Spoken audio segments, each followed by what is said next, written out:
Terima kasih Anda masih bersama kami di Nusantara Petang. Pemirsa, sejumlah negara menghadapi permasalahan ekonomi akibat pandemi, tak terkecuali Indonesia. Resesi di depan mata dinilai sebagai sebuah normal baru di tengah pandemi COVID-19. Lalu bagaimana upaya pengembalian ekonomi di masa saat ini? Kami akan ajak Anda berdialog di Dialog Nusantara Petang.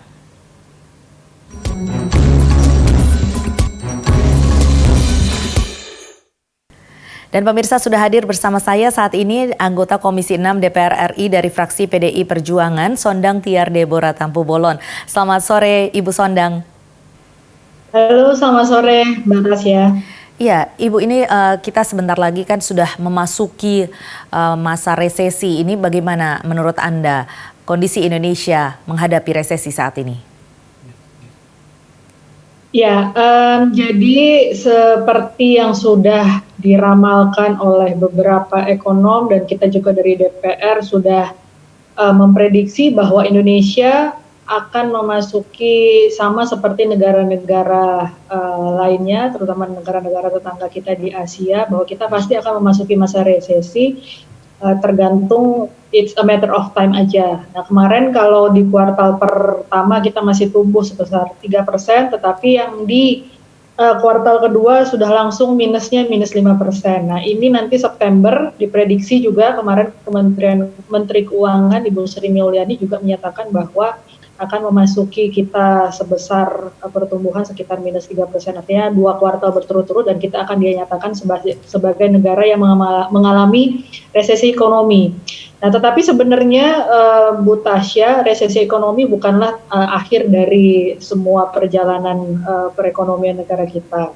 Ini bagaimana kita mengelola negara kita, anggaran-anggaran, kemudian membooster daripada roda perekonomian kita supaya itu berbalik menjadi positif.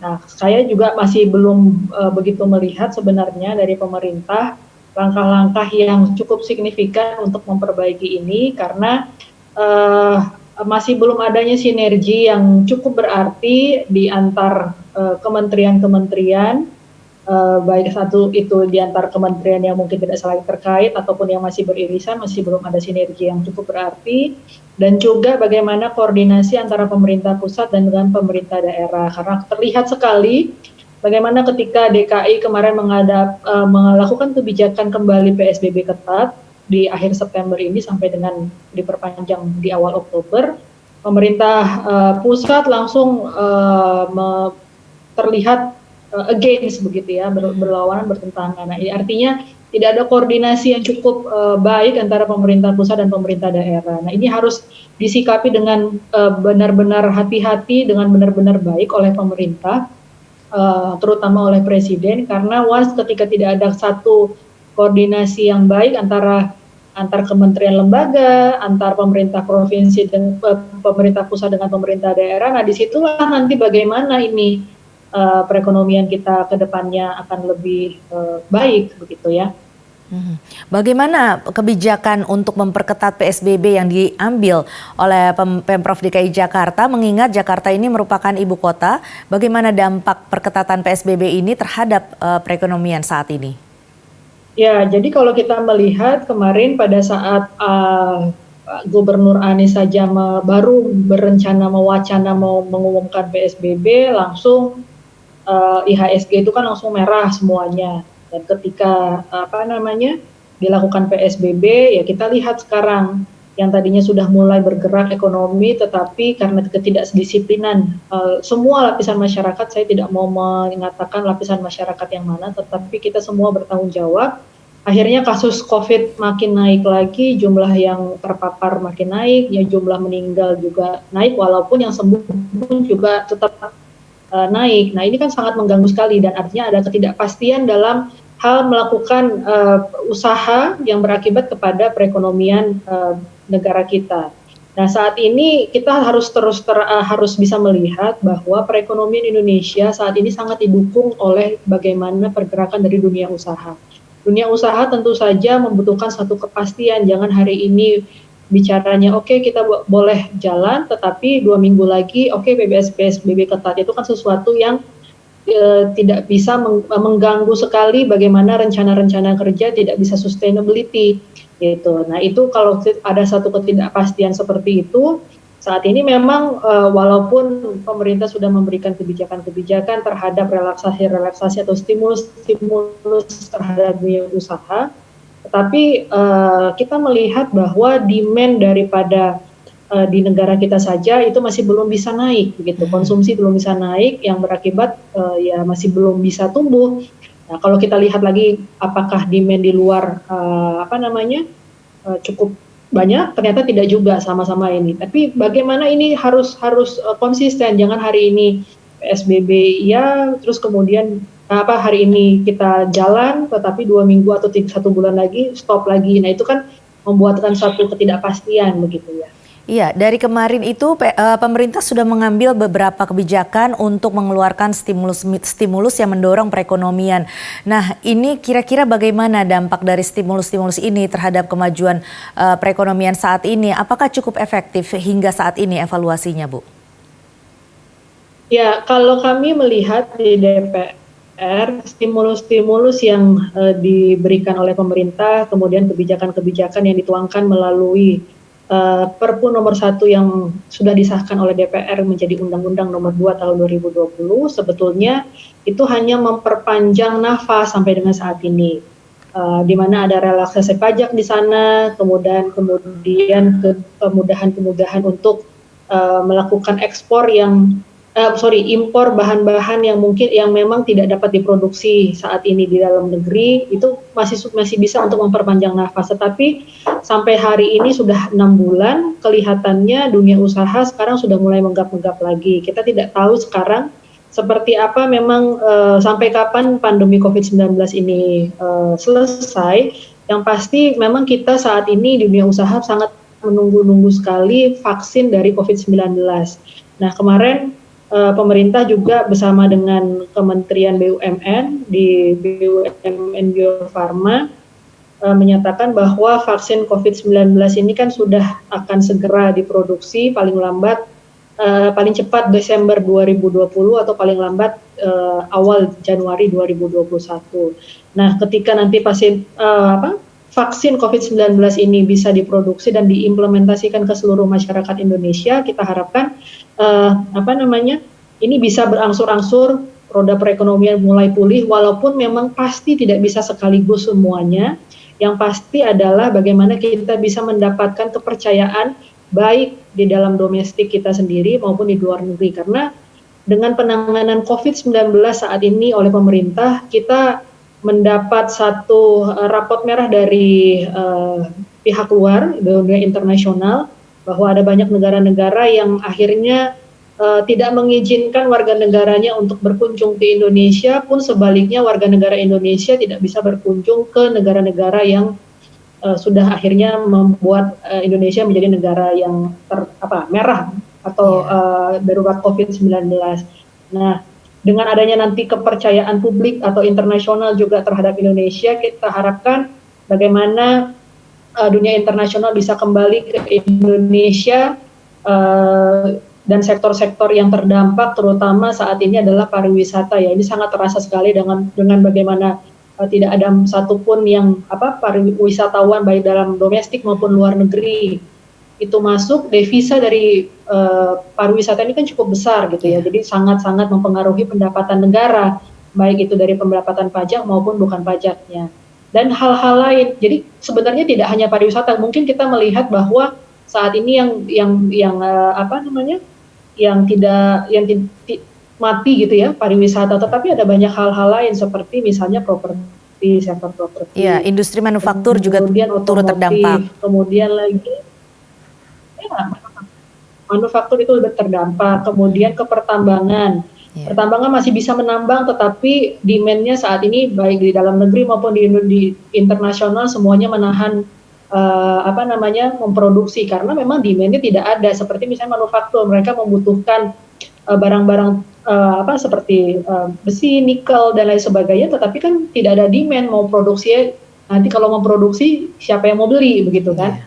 Termasuk kepada perkebunan, sektor perkebunan yang saat ini memang juga menjadi salah satu tumpuan atau sektor strategis kita dari kelapa sawit dan lain sebagainya. Bagaimana produksi secara nasional ini mengalami penurunan diakibatkan perubahan iklim dan juga bagaimana arus barang, arus tenaga kerja itu sangat sulit dikarenakan oleh adanya pandemi COVID-19 dan kebijakan-kebijakan PSBB. Jadi hampir semuanya itu terdampak kecuali mungkin yang berkaitan dengan sektor kesehatan ya. Sektor kesehatan. Baik. Jadi tetapi yang paling penting adalah bagaimana pemerintah harus memberikan perhatian secara khusus untuk dunia usaha. Kita tidak bicara dunia usaha itu seorang bisa beranggapan dunia usaha itu dunia usaha besar, tetapi tidak, usaha besar, usaha menengah, kecil itu harus didukung oleh pemerintah karena once dia tidak didukung akan berakibat kepada pemutusan hubungan kerja kepada karyawannya. Dan mayoritas daripada masyarakat Indonesia kita tahu berprofesi sebagai karyawan, sebagai buruh, sebagai pegawai begitu. Kalau dunia usaha tidak didukung, ya akan berakibat akan makin tambah beban pemerintah. Jadi sehingga ya mau nggak mau pemerintah harus selamatkan juga dunia usaha. Begitu. Baik, jadi pemerintah harus memberikan perhatian dan juga menyelamatkan dunia usaha. Nanti kita akan lanjutkan lagi Ibu Sondang dengan perbincangan di dalam Dialog Nusantara Petang. Tetapi kita harus jeda dulu. Pemirsa tetaplah bersama kami. Nusantara Petang masih akan kembali dengan Dialog Nusantara Petang sesaat lagi.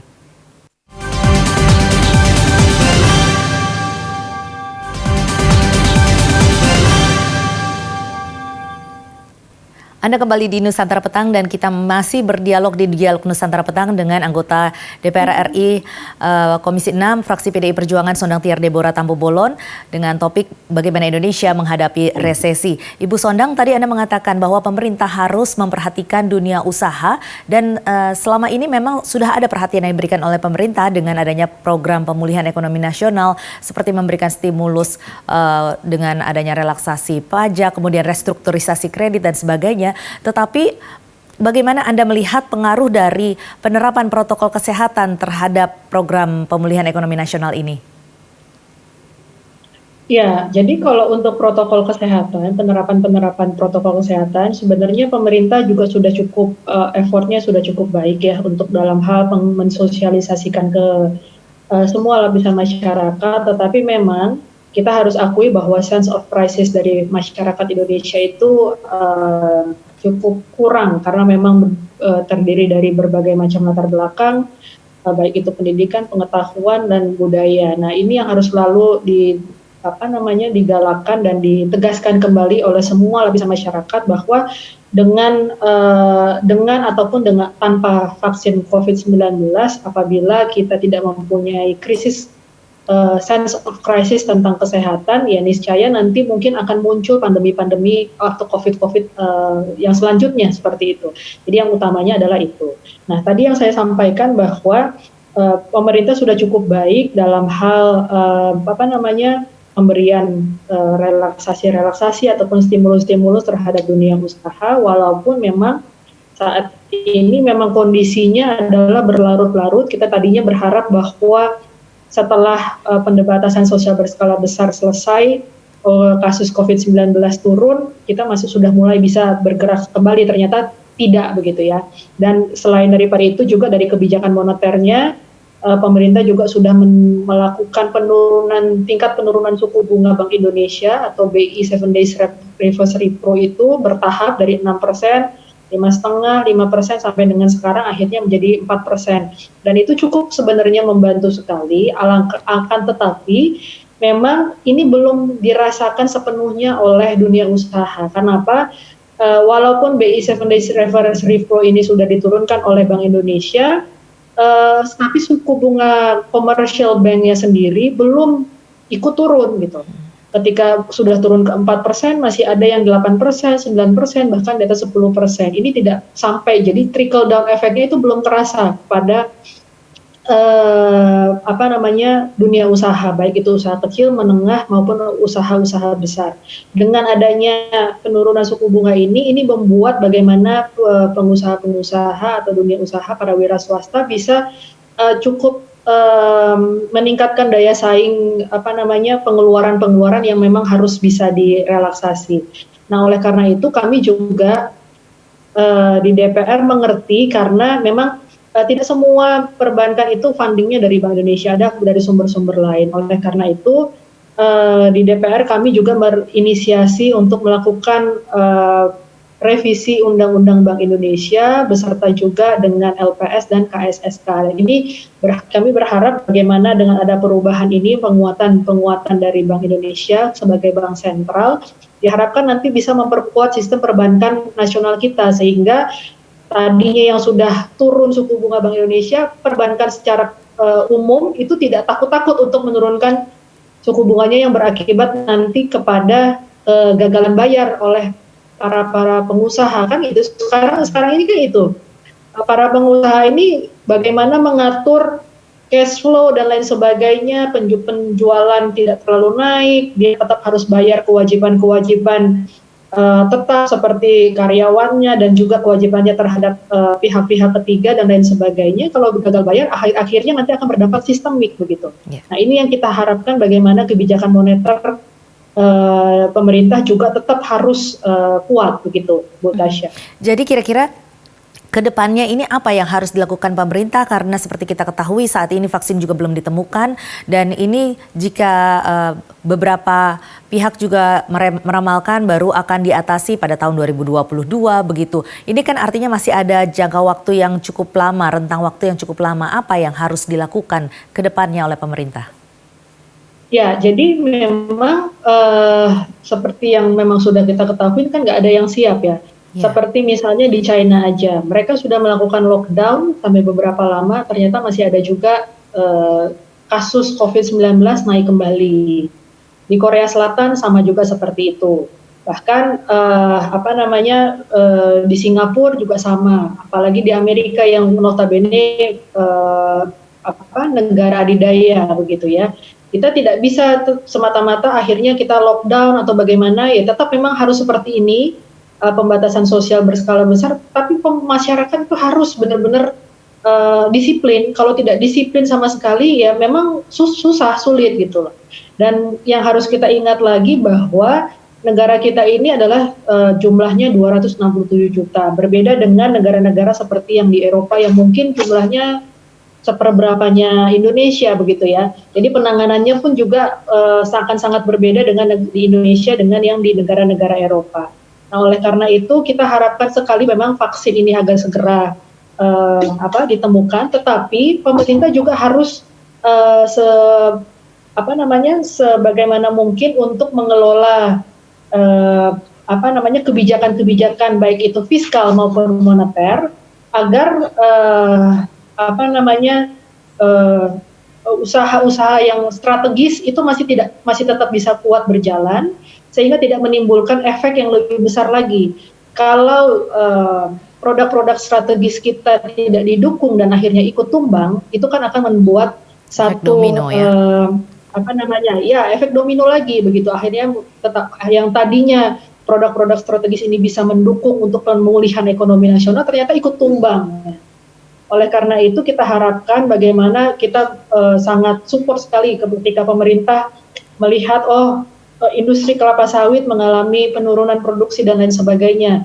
Ini tetap harus diselamatkan karena merupakan salah satu yang mensupport saat ini.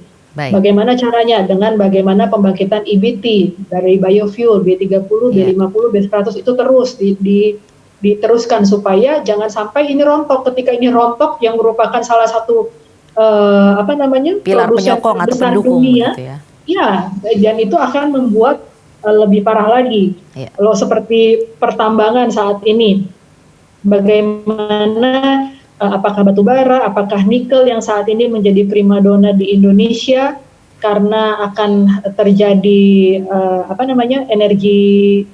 semua orang akan beralih kepada energi listrik gitu ya. Energi listrik ya itu tetap harus dipertahankan, jangan sampai industrinya pun juga akhirnya kolaps gitu. Kalau semakin kolaps akhirnya ya sudah susah untuk memperbaikinya. Jadi menurut saya pemerintah tetap fokus untuk mendukung industri-industri yang memang masih harus bisa bertahan dan merupakan strategis, itu tetap didukung, jangan digergaji. kalau ikut digergaji juga ya sudah selesai begitu. Ya, jadi kuncinya adalah pemerintah bisa menentukan prioritas untuk mendukung sektor-sektor strategis seperti ini ya Bu ya. Baik. Ya. Baik, terima kasih Ibu Sonang telah bergabung bersama kami di Dialog Nusantara Petang pada hari ini.